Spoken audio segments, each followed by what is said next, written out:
चौधरी अब्दुल मजीद पर आरडीए का एक मरतबा फिर एक्शन और इनके खिलाफ ना सिर्फ पर्चा दिया गया है बल्कि हाउसिंग प्रोजेक्ट के ऊपर भी बहुत सारे तहफ़्फ़ुज़ात का इजहार किया गया है। अब सवाल ये है कि क्या फैसल टाउन एक इल्लीगल प्रोजेक्ट है?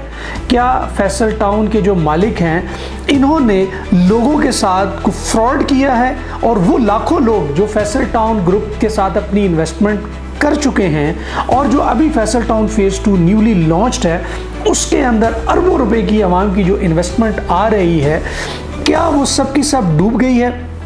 क्या आरडीए ने आवाम के तहफ़्फ़ुज़ के लिए कोई इक़दाम किया है या नहीं?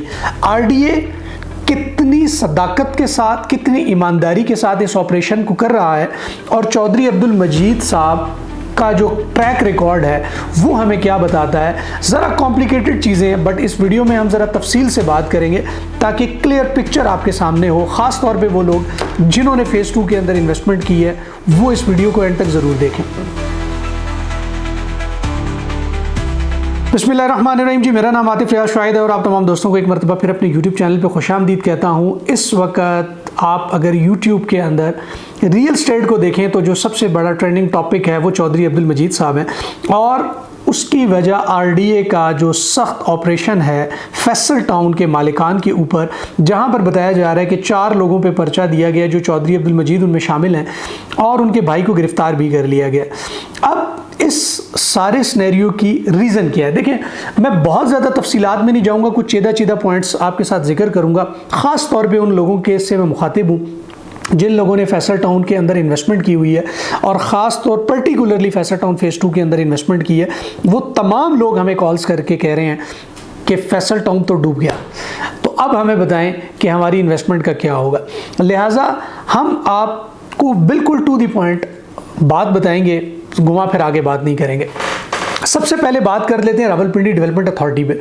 मैं समझता हूँ कि एक इंतहाई बेशरम इदारा है और इनको किसी किस्म का कोई लिहाज नहीं है, इनके पास कोई रूल्स एंड रेगुलेशन नहीं है। अगर मैं स्ट्रेट फॉरवर्ड बात करूं तो एक बात कहने में मुझे कोई दिक्कत नहीं है कि ये लोग बैठे हुए ऊपर इन्हीं लोगों से पैसा खाते हैं और जब इनके पेट नहीं भरते या इनके मुंह ज़रूरत से ज़्यादा खुल जाते हैं तो वहाँ पर जो है वो जब इन लोगों से पैसे मांगे जाते हैं तो अगर मालिकान की जानिब से कहीं रेजिस्टेंस का सामना इनको करना पड़े तो फिर ये नाम नहाद जर्नलिस्ट को बुला के 2 चैनलों पे ख़बर डलवा के, अखबार में ख़बर डलवा के, मालिकान के ऊपर पर्चे डाल के इस तरह की हरकतें करना शुरू कर देते हैं। तो डेफिनेटली ये एक बड़ा ही क्वेश्चन मार्क है कि जहां पर रावलपिंडी डेवलपमेंट अथॉरिटी जब इस तरह के हाउसिंग प्रोजेक्ट स्टार्ट हो रहे होते हैं, जब इन पे काम हो रहा होता है तो तब ये बिल्कुल एक्शन में नहीं होते और किसी भी हाउसिंग प्रोजेक्ट को ये एनओसी जारी नहीं करते। उन लीगल फॉर्मेलिटीज़ को आप उन लोगों से, मैं खुद ज़ाती तौर पे बहुत सारे ऐसे लोगों के से वाकिफ़ हूँ जो लोग नैब के चक्कर लगाते हैं, जो लोग आरडीए के चक्कर लगाते हैं और जो आरडीए के चक्कर लगाने एनओसी के लिए किस कदर जलालत का सामना उनको करना पड़ता है। क्या आप कभी उस प्रोसीजर को देख लें तो आप कहें कि उन लोगों के पास इसके अलावा कोई चारा ही नहीं बचता कि उन लोगों ने उनको पैसे खिलाने। जब तक वो उनको पैसे खिलाते नहीं हैं उनका काम ही नहीं हो सकता। एक एनओसी नहीं, 2 एनओसी नहीं, एनओसी लेने के लिए 17 किस्म के डिफरेंट एनओसी आपको लेने पड़ते हैं, तब जाके आरडीए का फाइनल एनओसी आपको मिलता है। उसमें वासा भी शामिल है, उसमें के इलेक्ट्रिक, पता नहीं क्या क्या, उसमें मल्टीपल चीज़ें, मल्टीपल एनओसी हैं। बट उन सारे एनओसी को हासिल करने के लिए जो जलालत काटनी पड़ती है, क्या आरडीए ने कभी उसके खिलाफ एक्शन लिए? क्या आरडीए अपने प्रोसीजर को, एनओसी इशू करने के प्रोसेस को कभी शफाफ बना सकता है? क्या उसको शफाफ बनाने की जरूरत नहीं है?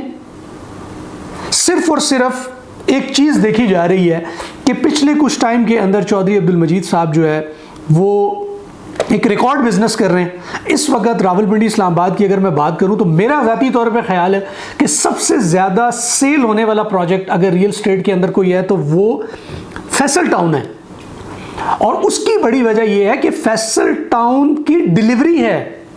फैसल टाउन को अपने एंड यूजर का दर्द है, वो डिलीवरी पे यकीन रखते हैं।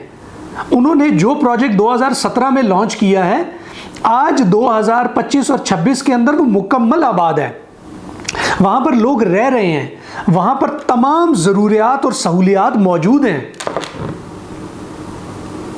लेकिन ये बात कुछ लोगों को हजम नहीं होती। हमारे मुल्क का ये अलमी है कि जो बंदा अच्छा काम करना चाहता है, जो बंदा बिजनेस डेवलप करना जानता है, जो बंदा इस मुल्क में बिजनेस और अपॉर्चुनिटीज पैदा कर सकता है, हमारे मुल्क में उस बंदे के साथ यही होता है, यही सलूक होता है।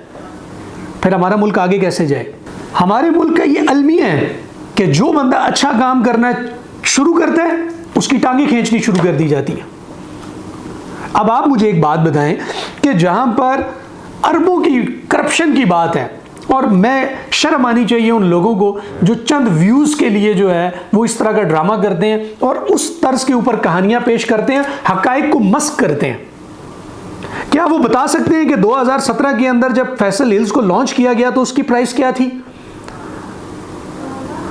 14-14, 15-15 लाख में वो प्लॉट दिए गए और आज वो 80-85 लाख का 5 मरले का प्लॉट है।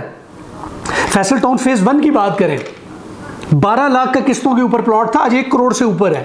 तो लोगों को अच्छे रिटर्न्स देखने को मिले हैं फैसल टाउन के प्रोजेक्ट के अंदर। तो उस तर्ज के प्रोजेक्ट के ऊपर आप अरबों की करप्शन की बात करते हैं, बट इल्जाम आपका क्या लगे? अगर आप उसको तहरीर को गौर से पढ़ लें, उस पर्चे को गौर से पढ़ लें, तो उसमें लिखा गया कि ड्रेनेज सिस्टम को अच्छे तरीके से जो है वो तरतीब नहीं दिया गया। बातें अरबों खरबों की, और आप रीजन देखें क्या पेश की जा रही हैं। नाले को सही तरीके से नहीं बनाया गया।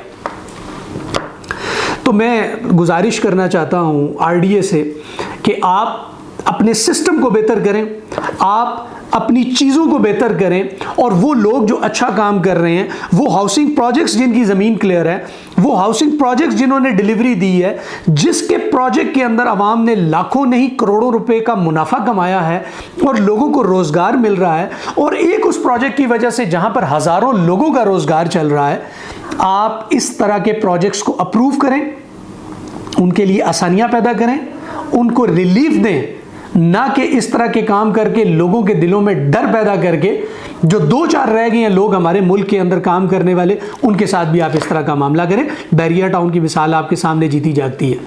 खुदारा इस मुल्क के साथ इंसाफ करें, रहम करें, और वो लोग जो काम करने वाले हैं उनको फैसिलिटेट करें। और मैं एक मरतबा फिर आखिर में उन तमाम लोगों के साथ ये मुखातिब हूँ कि जिन्होंने फैसल टाउन फेज़ 2 के अंदर इन्वेस्टमेंट की है, वो बिल्कुल भी परेशान ना हो, क्योंकि इसका पर्चे का और इस पूरी तहकीक का फैसल टाउन फेज़ 2 से कोई ताल्लुक़ नहीं है। फैसल टाउन फेज़ 2 में जिस लोगों ने इन्वेस्टमेंट की है वो बिल्कुल सेफ़ है, और जो फैसल टाउन फेज़ 1 में जिन्होंने की है वो तो हैं ही सेफ़। लिहाजा ये सिर्फ़ और सिर्फ चौधरी साहब को तंग करने की एक कोशिश है, और जो वजह है वो सिर्फ खाना पीना है, और वो खाना पीना आज चौधरी साहब कर दें तो ये बिल्कुल ठीक हो जाएंगे, ये सारे मामलात भी ठीक हो जाएंगे। इतने बड़े प्रोजेक्ट को डेवलप किया जा रहा है M2 मोटरवे पे, जहाँ से गुजरते हुए 12 किलोमीटर तक आपको इनकी मशीनरी नज़र आती है। तो आप वो लोग जिन्होंने इन्वेस्टमेंट्स की हुई है फैसल टाउन के अंदर, वो बिल्कुल भी परेशान ना हो, आपकी इन्वेस्टमेंट सेफ़ है, और इंशाल्लाह चौधरी साहब जो है वो पहले से ज़्यादा स्ट्रॉन्ग कम बैक करेंगे। और आप भी बिल्कुल तसल्ली रखें, पैनिक में मत आएँ, सेलिंग मत करें। हम लोग फैसल टाउन का काम करते रहेंगे और आप लोगों को फैसिलिटेट करते रहेंगे। उम्मीद करते हैं कि आज की वीडियो में आपके माइंड में अगर कोई कन्फ्यूजन है तो उसके हवाले से काफ़ी हद तक क्लैरिटी आई होगी।